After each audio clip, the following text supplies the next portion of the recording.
Jeopardy. Mayim Bialik reveals secret to coping with backlash. Mayim Bialik has been called just about every unflattering name in the book by Jeopardy viewers.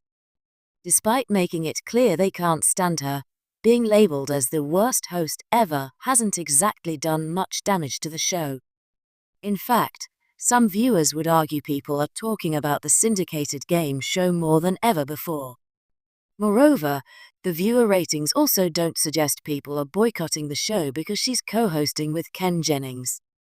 Between the chatter on social media and her name plastered all over media headlines, Mayim Bialik is well aware of how Jeopardy fans feel about her.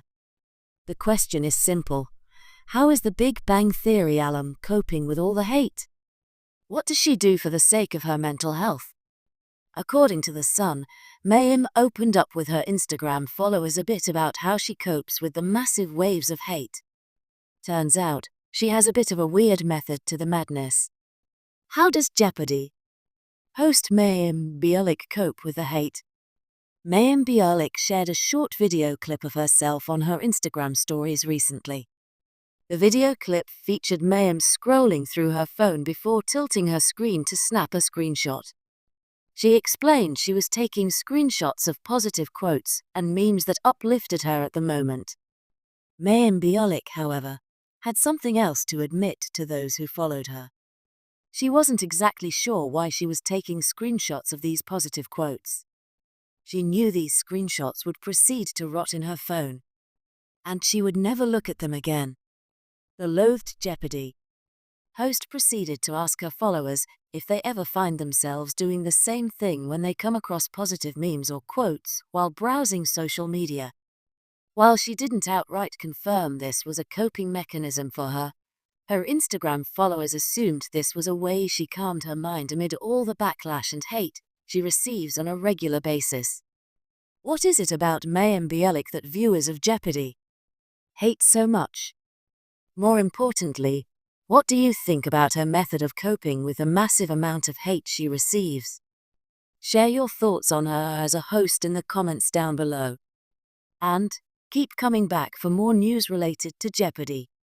In the glittering spotlight of American television, Jeopardy stands as a cultural monument, a show that has celebrated intellect, curiosity, and quick wit for decades. So, when Mayim Bialik stepped into the iconic role of co-host, she entered not only a beloved institution, but also a pressure cooker of expectation.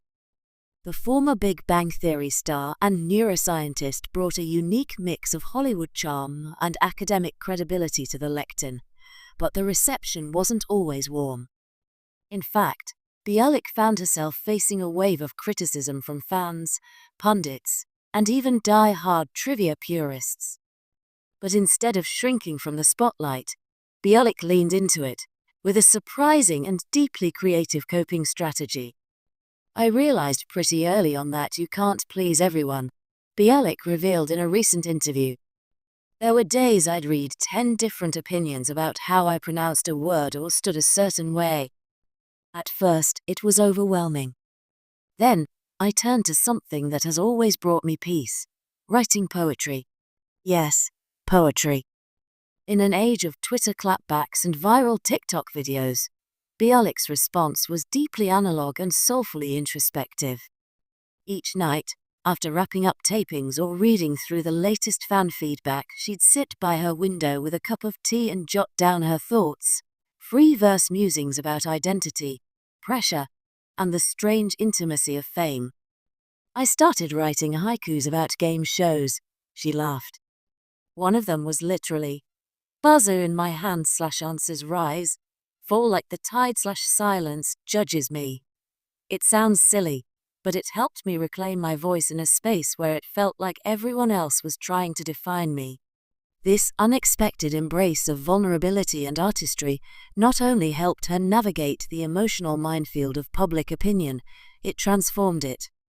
She began sharing selected poems with close friends, then eventually with fans through her podcast and blog. The response was overwhelming and positive. People started saying, "Thank you for being human. That really hit me." It reminded me that the world doesn't need another perfect host. It needs a real person, imperfections and all. Bialik's creative coping mechanism didn't just help her survive the backlash, it helped her grow. She's now considering publishing a collection of her poetry.